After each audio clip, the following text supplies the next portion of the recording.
Oke, jadi ini seperti yang saya sebutkan tadi bahwa ini sesuatu yang agak-agak fundamental gitu, teoretik dan mungkin agak filosofis gitu dalam arti ini bukan sesuatu yang amat amat sangat teknis gitu. Nanti ke depannya hal-hal yang sifatnya teknis masih banyak waktu untuk kita bicarakan dan kita diskusikan lebih lanjut. Dan saya kira teknis juga banyak banyak sesi yang bisa kita angkat. Tapi yang fundamental ini eh, yang semestinya menjadi pegangan gitu bagi minimal bagi kelompok kita ya untuk kedepannya dalam proses kita mencapai tujuan-tujuan yang sudah kita sebutkan tadi. Singkatnya, kalau saya mau bilang kenapa hal ini merupakan sesuatu yang sangat krusial dan sangat penting, karena menurut saya dan ini pendapat saya pribadi, ini ini yang disebut sebagai golden rule atau aturan emas kalau secara literally diartikan semacam kunci sukses kalau istilah-istilah klise zaman sekarang itu semacam kunci kunci sukses dalam dunia akademik. Eh, Mungkin ini bisa dibawa dalam kehidupan sehari-hari mungkin, tapi saya kira itu sesuatu diskusi yang bisa lebih panjang lagi. Cuman orang-orang yang hidup di dalam dunia akademik, orang-orang ini secara sederhana bisa disebut jadi mahasiswa, dosen, dan peneliti. Tiga jenis manusia ini, tiga jenis orang yang bekerja ini, itu kunci suksesnya di sini. Saya akan berhenti menggunakan istilah kunci sukses karena sudah mulai terasa cringe gitu. Tapi saya kira kalau orang orang orang punya kemampuan atau keterampilan berpikir tingkat tinggi ini, atau minimal terus berusaha melatih keterampilan berpikir tingkat tinggi ini, saya kira tetap akan survive. Ini ini sebenarnya kalau topik mengenai HOTS ini singkatan dari High Order Thinking Skills. Itu terjemahan bahasa Indonesia bahasa itu teks apa namanya tulisan bahasa Inggrisnya terjemahan bahasa Indonesianya keterampilan berpikir tingkat tinggi. Itu saya dapati dulu waktu eh, ya sekian tahun yang lalu ketika saya mulai berkarya sebagai dosen pada saat saya baru lulus S2. Topik ini lumayan top gitu. Orang seperti mengulang-ulang HOTS, HOTS, HOTS, HOTS. Mau bikin ini harus HOTS, mau bikin kurikulum harus HOTS, mau bikin tulisan harus HOTS gitu. Tapi sebenarnya penerapannya tidak terlalu jelas gitu. Eh, ya diskusi mengenai kurikulum dan seterusnya itu punya ruang yang lain. Tapi saya kira untuk penulisan akademik itu betul-betul baru saya mengerti ketika saya menjalani studi doktoral ini. Baru, oh ternyata itu kuncinya gitu. Itu frameworknya kalau orang menulis akademik mau betul-betul menulis akademik eh, secara berkualitas gitu. Ini kerangka berpikirnya.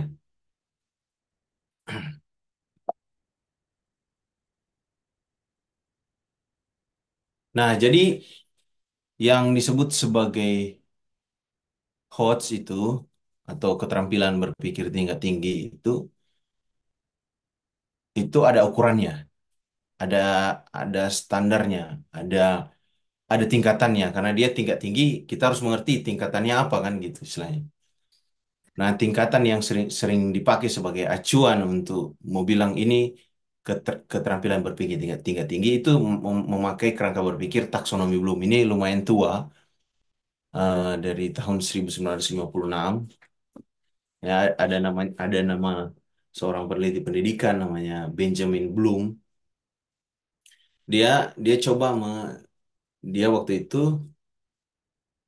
meneliti orang-orang yang pintar lagi gitu, secara sederhana pintar. Tapi orang-orang yang mampu menghasilkan karya-karya yang berkualitas gitu, orang-orang yang punya kontribusi besar bagi ilmu pengetahuan, dia meneliti mereka lalu dia mengambil kesimpulan bahwa ternyata orang-orang ini mereka itu kayak punya tingkatan berpikir gitu.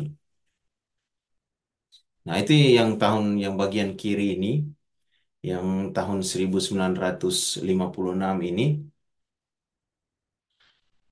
Itu yang dia lahirkan. Benjamin belum melahirkan. Jadi ada tingkatnya. Jadi no. Jadi mulai dari yang paling sederhana, mengetahui, memahami gitu, lalu apa namanya, pengetahuan, pemahaman, pengaplikasian, analisis, sintesis, dan evaluasi. Ini tahun 1956. Jadi yang disebut tingkatan berpikir itu menurut Bloom ya yang dia dia rumuskan tahun 1956. Nah, sekian tahun kemudian gitu, hampir 50 tahun kemudian, murid-muridnya Bloom, nah, di bawah pimpinan, kalau salah namanya Lauren Anderson, kemudian mengevaluasi kembali pemikiran guru-gurunya ini gitu. Mengevaluasi pemikiran Bloom ini. Nah, mereka melihat dan memang ketika mereka puluhan tahun kemudian gitu, hampir 50 tahun kemudian ini, mereka menemukan ternyata pemikiran ini atau teori tingkatan berpikir ini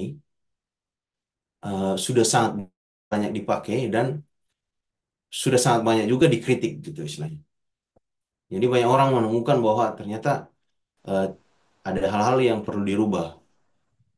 Nah, si Anderson dan kawan-kawan ini yang notabene adalah muridnya Bloom itu, kemudian eh, membuat semacam apa namanya, revisi yang lumayan radikal gitu terhadap teori gurunya ini, teori Bloom ini. Jadi yang sebelah kanan ini, yang tahun 2021 ini, itu disebut sebagai revised Bloom taxonomy. Jadi semacam taksonomi Bloom yang direvisi.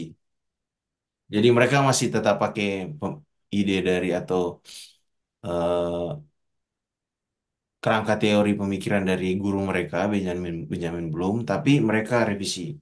Nah, seperti kita lihat di dalam PowerPoint ini, yang mereka rubah itu pertama-tama adalah kalau gurunya itu pakai gambaran tingkatan berpikir itu dari pakai noun atau kata semacam kata benda gitu, itu semacam kata keterangan,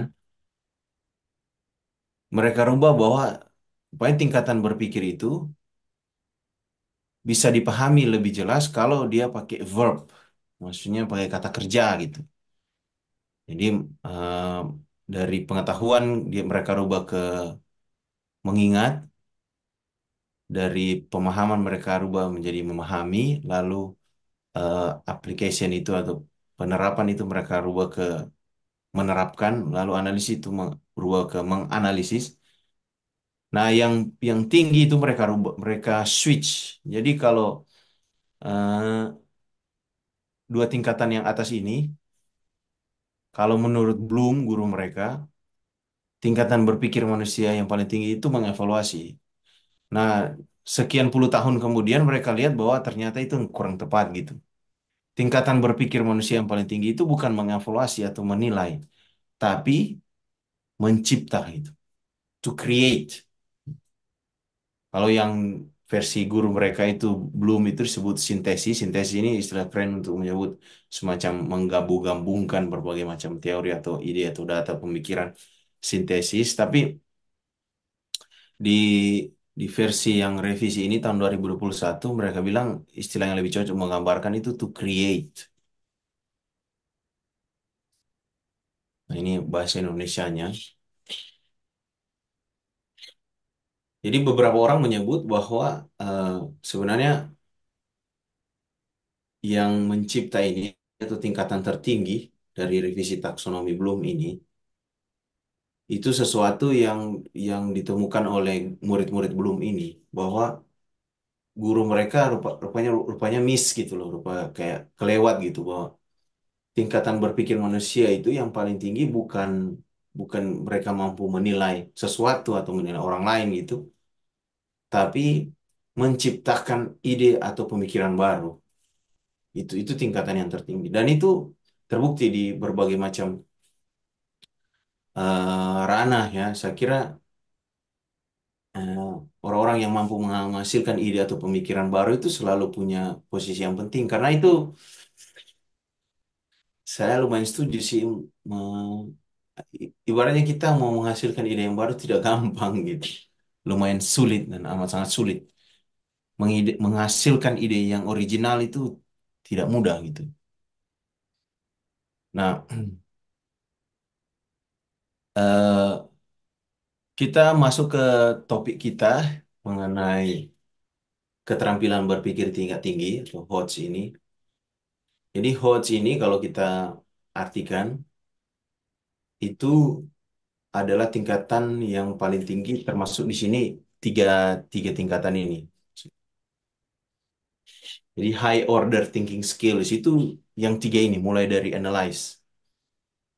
Jadi analyze, evaluate, dan create. Tiga itu yang disebut dengan keterampilan berpikir tingkat tinggi.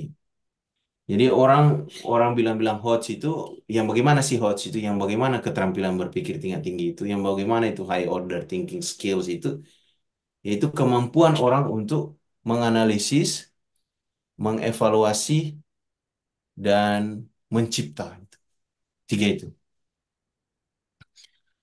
Nah, dalam banyak diskusi saya ikuti diskusi-diskusi mengenai HOTS ini lalu penerapannya dalam dunia pendidikan Indonesia kebanyakan gitu kan. Dan ini kenapa ini hal ini terus-menerus diulang gitu dan terus-menerus ditekankan karena eh, dunia pendidikan Indonesia itu dia berputar di bawah sini, di tiga yang bawah ini. Tiga tingkatan yang bawah ini itu disebut sebagai LOTS. Jadi kalau yang tinggi itu sebagai HOTS, yang di bawah itu disebut sebagai LOTS. LOTS itu singkatan dari Low Order Thinking Skills atau dalam bahasa Indonesianya disebut keterampilan berpikir tingkat rendah. Tiga itu. Jadi orang-orang yang hanya mampu menghafal gitu kan, mengingat ini remember, mampu lalu dia mengerti, dia bisa menjelaskan ide, lalu dia bisa menerapkan ide itu ke dalam konteks yang baru atau konteks yang lain. Itu orang-orang yang masih bermain di ranah lots ini, masih di tingkat rendah, keterampilan berpikir tingkat rendah. Saya berani bilang begini karena saya sendiri ketika saya mengendalami ini, mengikuti diskusinya, saya pikir-pikir benar juga karena eh, minimal waktu saya masih S1 gitu, saya kira sampai S2 juga agak begitu. Em, saya masih berkutat pada apply ini. Jadi saya mempelajari berbagai macam teori, lalu teori itu saya terapkan dalam konteks yang baru. Saya mempelajari berbagai macam konteks atau ide atau pemikiran ini, lalu saya terapkan dalam konteks yang baru. Itu sesuatu eh, yang yang agak lumrah. Saya jumpai juga diskusi dengan beberapa teman di Indonesia seperti itu. Kalau dalam konteks penulisan akademik, biasanya dan itu banyak sekali jumpai dalam jurnal Indonesia. Mohon maaf itu saya tidak mau bermaksud menyinggung siapapun. Itu biasanya begitu. Jadi mereka punya ide atau pemikiran siapa gitu, biasanya dari barat gitu kan mereka ambil. Lalu ide itu kemudian mereka terapkan dalam konteks Indonesia. Itu masih di apply ini, masih di keterampilan berpikir tingkat rendah. Nah, yang membedakan dia keterampilan berpikir tingkat rendah dan tingkat tinggi adalah kompleksitasnya naik gitu. Jadi misalnya ketika masuk ke analyze ini, sini kan yang bilang draw connections among ideas, differentiate. Differentiate ini maksudnya saya kira kata kunci yang lumayan penting karena kalau di apply ini, di tingkatan yang apply ini, itu mainannya masih pada satu atau dua teori gitu, untuk pemikiran tertentu. Kalau dia sudah masuk ke analyze, dia sudah berkutat dengan berbagai macam teori. Nanti saya akan jelaskan lebih lanjut. Ber- Banyak teori. Yang membedakan misalnya S1, S2, S3, kalau S3 teori atau data-data atau temuan yang dianalisis gitu, tingkatan yang ketiga ini, analyze ini. Jadi jangan salah, jangan salah, jangan salah mengerti analyze ini dengan understand. Kenapa? Karena kalau understand itu dia variabelnya cuma sedikit atau teori yang dia jelas, dia cuma hanya mampu menjelaskan teori atau konsep tertentu, cuma selesai itu. Tapi kalau analyze dia mampu membanding-bandingkan gitu, membanding-bandingkan, menganalisis persamaan dan perbedaan dari berbagai macam ide atau teori atau temuan atau data yang tersedia di berbagai macam literatur. Itu analyze. Kalau understand, ya dia cuma biasa ya, cuma beberapa literatur saya atau satu atau dua teori gitu, lalu dia mampu menjelaskan.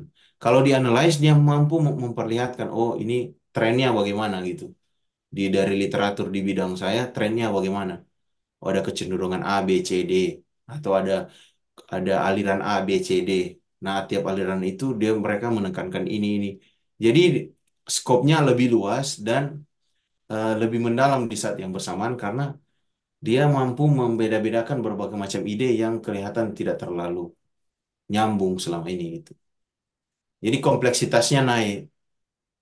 Nah, kalau di evaluate bukan hanya sekedar membanding-bandingkan, tapi juga memberi penilaian, judgment gitu. Memberi argue, defend, judge, select, support, value, kritik itu di evaluate ini. Jadi ketika sudah melewati proses analisis dari berbagai macam ide yang tersedia, lalu evaluate ini memberi penilaian. Gitu. Penilaian ini dia bisa memakai berbagai macam kriteria, misalnya menilai metodologinya benar atau tidak, atau uh, scope scope pengumpulan atau data collectionnya itu mencukupi sesuai dengan tujuan dari penelitian itu atau tidak, atau data-data yang dikumpulkan itu valid atau tidak, argumen yang dibangun dalam tulisan-tulisan atau data-data atau hasil-hasil atau literatur-literatur publikasi penelitian itu argumen yang valid atau tidak gitu. Jadi evaluate ini bisa bisa punya macam-macam indikator. Jadi kayak saya misalnya riset PhD saya mau eh, meneliti memakai perspektif Indonesia gitu kan istilahnya.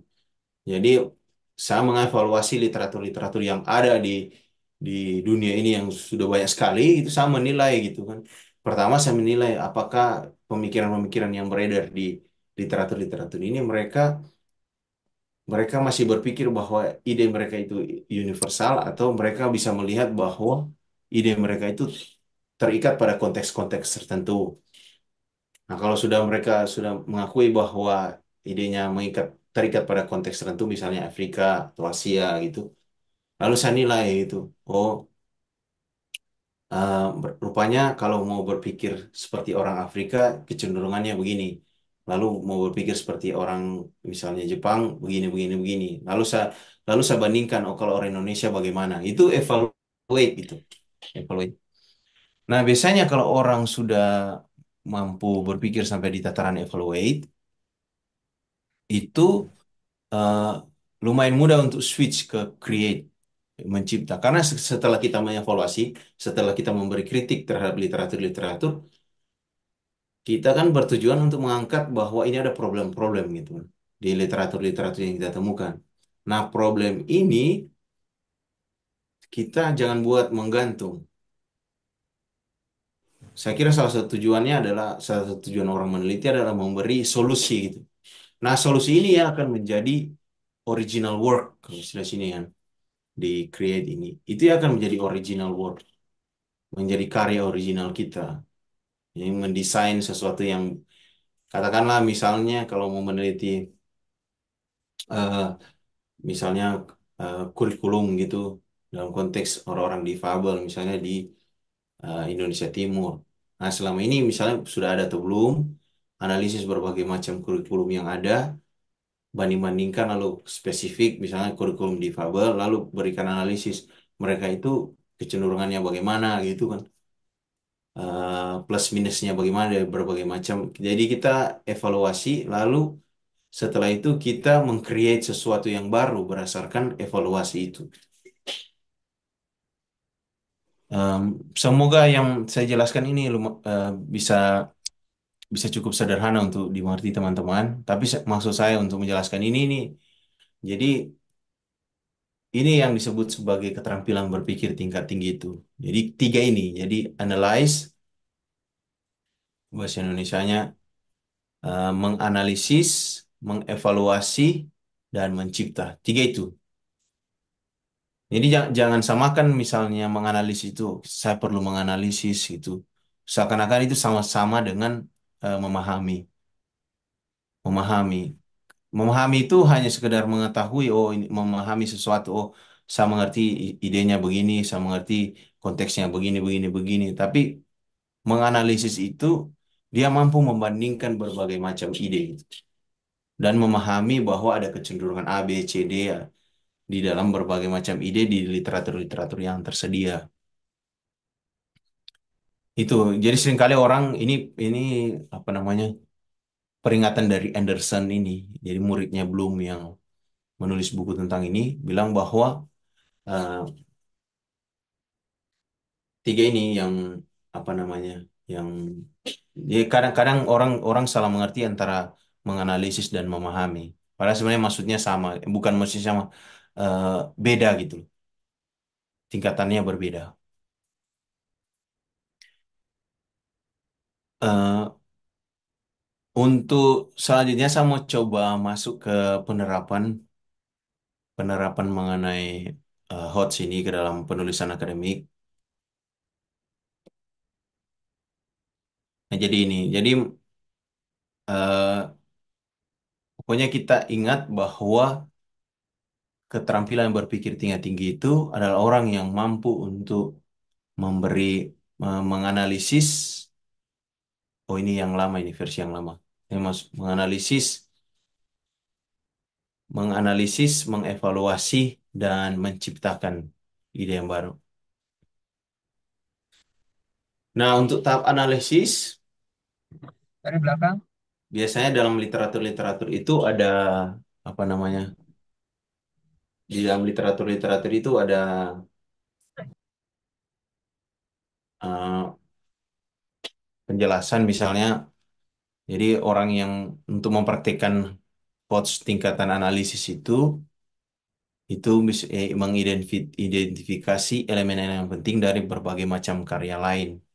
Jadi argumentasinya apa? Jadi dia bukan hanya mau mencari tahu satu atau dua argumen, tapi karya akademik yang dibanding-bandingkan itu banyak gitu.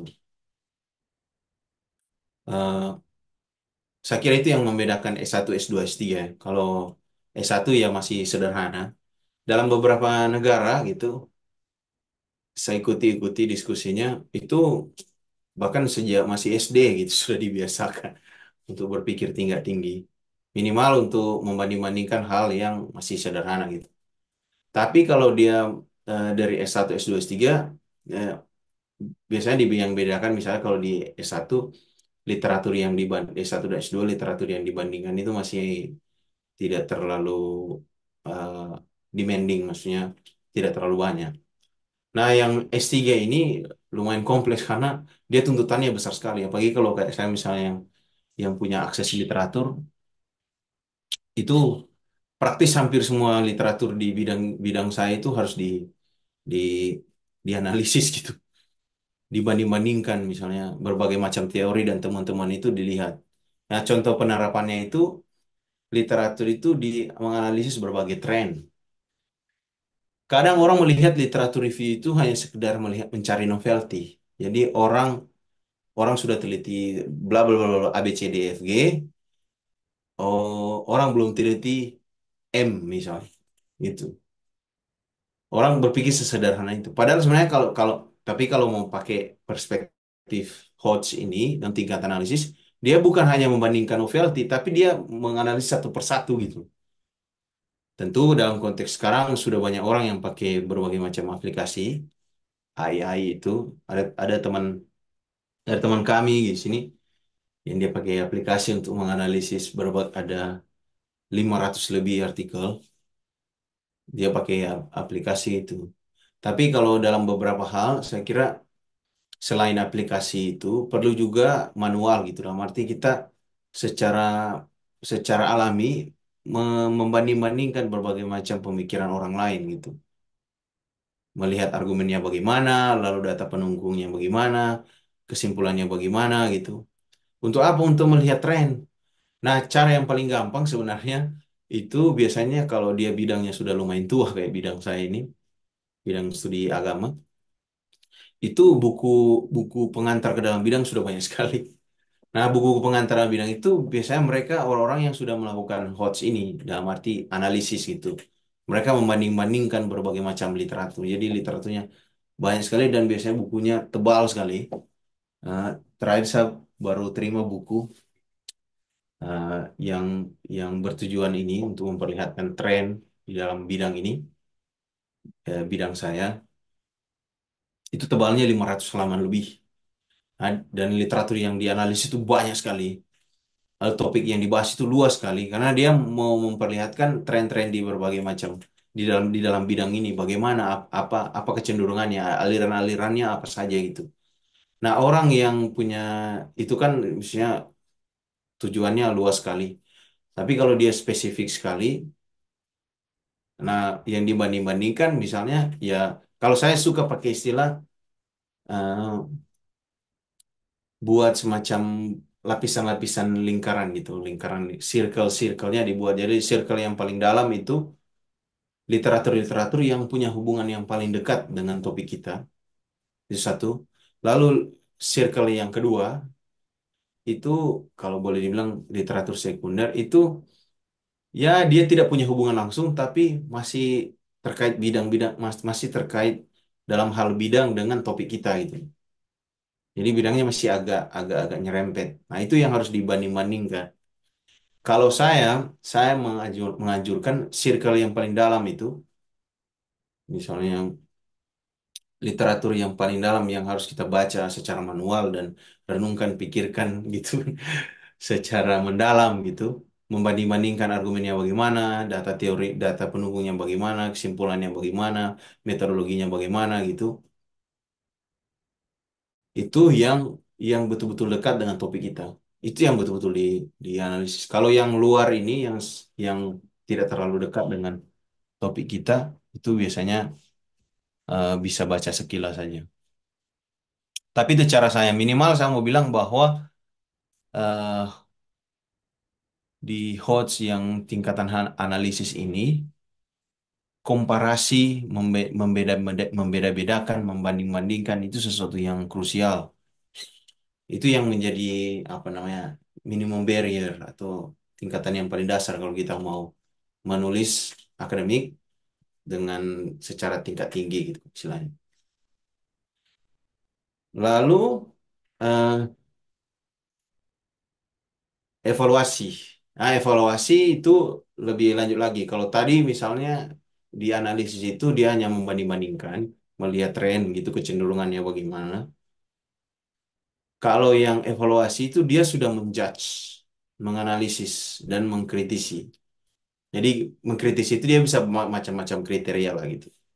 Tergantung bidangnya. Orang kan mengkritisi itu dia harus punya indikator penilaian kan. Nah, kriteria atau indikator penilaian itu misalnya kredibilitasnya bagaimana, penulisnya dia bagaimana, lalu metodologinya sudah dilakukan atau tidak, dilakukan secara benar atau tidak, lalu dia relevan atau tidak, akurasinya bagaimana, lalu mengevaluasi argumennya bagaimana. Kalau pertemuan yang lalu, kita kan belajar untuk menilai bagaimana atau membangun argumen-argumen yang efektif itu bagaimana. Nah, argumen yang efektif itu bagaimana? Dia punya klaim, lalu dia punya evidence. Itu aja sederhana itu. Ya, bukti-bukti dalam hal ini bukti-bukti empiris. Lalu bukti empiris ini nyambung dengan klaim yang dibuat. Itu cara mengevaluasi argumennya. Ya, contoh lain penerapannya misalnya eh, mengevaluasi metodologi penelitian dan temuan yang diberikan gitu. Jadi antara temuan dan metodologi itu nyambung atau tidak gitu. Lalu temuan yang dipakai itu sesuai dengan tujuan penelitian atau tidak. Lalu argumen yang mau disampaikan dalam tulisan-tulisan yang kita analisis, yang kita evaluasi itu dia valid atau tidak gitu. Jadi kualitas argumennya bagaimana. Nah itu spesifiknya tergantung topik yang mau ditulis.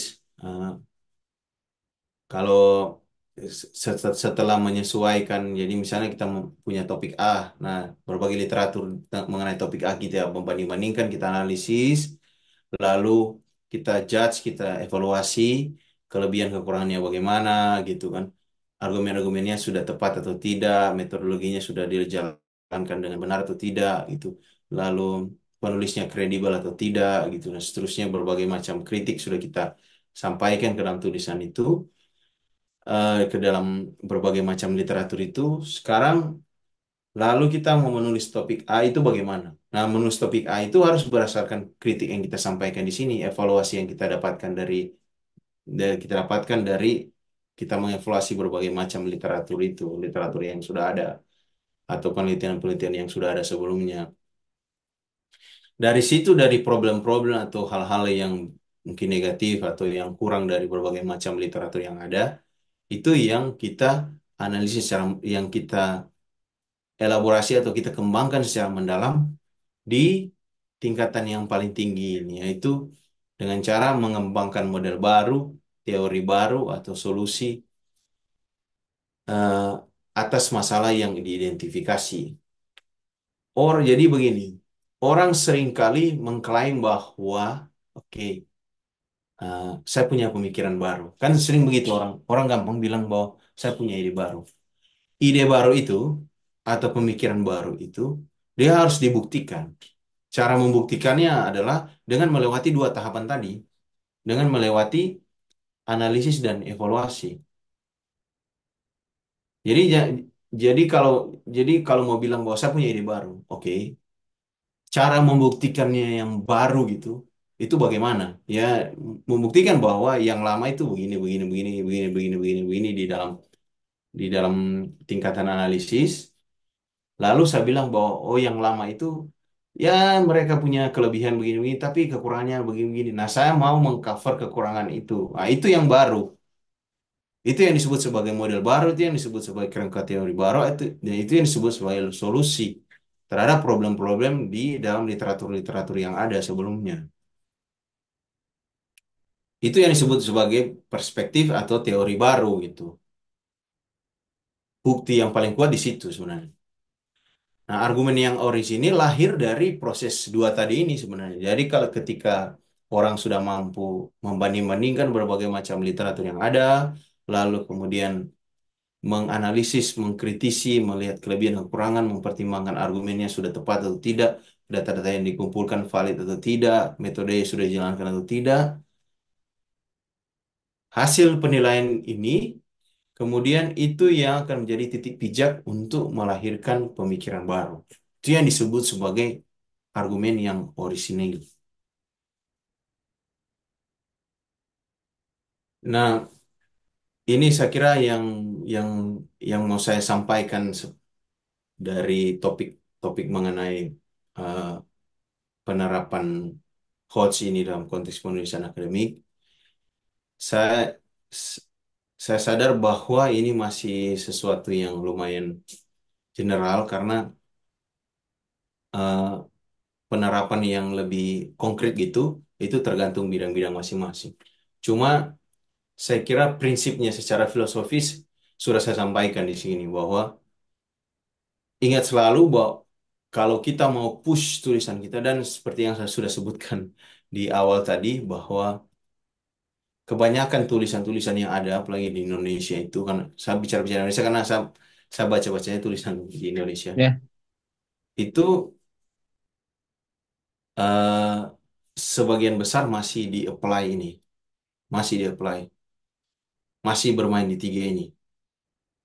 Ya kita ingat saja gitu kan, misalnya kalau dalam konteks pendidikan dasar kita yang pendidikan menengah kita yang dulu itu, yang kita pelajari ya bagaimana cara menghafal gitu, menghafal ini, menghafal itu, menghafal rumus ini, tidak sampai di sini, tidak sampai di tiga ini. Nah kalau teman-teman tahu sempat mengikuti ya, kita punya salah seorang wakil menteri yang baru, wakil menteri Pendidikan Tinggi, Sains dan Teknologi itu namanya, Profesor Stella Christie. Dia bilang bahwa perguruan tinggi Indonesia itu masih masih layak untuk disebut sebagai SMA tingkat lanjut itu. Kenapa disebut SMA tingkat lanjut? Karena masih di sini, masih di apply ini, belum mampu untuk menciptakan ekosistem atau atau ruang atau kelompok atau komunitas yang menghasilkan ide-ide baru gitu, menghasilkan karya-karya atau pemikiran baru, temuan-temuan baru itu belum sampai di situ. Karena kulturnya masih di sini. Yang penting sudah menghafal teori, bisa mengingat orang-orang nama-nama gitu kan, lalu mengerti teori-teori, lalu mengaplikasikan dalam konteks yang baru. Hanya sampai di situ. Nah, saya berharap gitu kan, eh, komunitas kita ini kita main di tiga ini gitu. Selalu menganalisis ide-ide yang ada, membanding-bandingkan, memahami teori-teori yang ada, lalu menganalisis, mengevaluasi, memberikan penilaian terhadap ide-ide yang banyak itu, kemudian berdasarkan problem yang kita angkat, kita berikan solusi itu dari pemikiran-pemikiran yang sudah kita analisis sebelumnya. Itu yang akan menjadi ide baru kita. Itu aja dari saya dulu, mungkin kita bisa kembangkan lewat diskusi lebih lanjut. Terima kasih, Hana.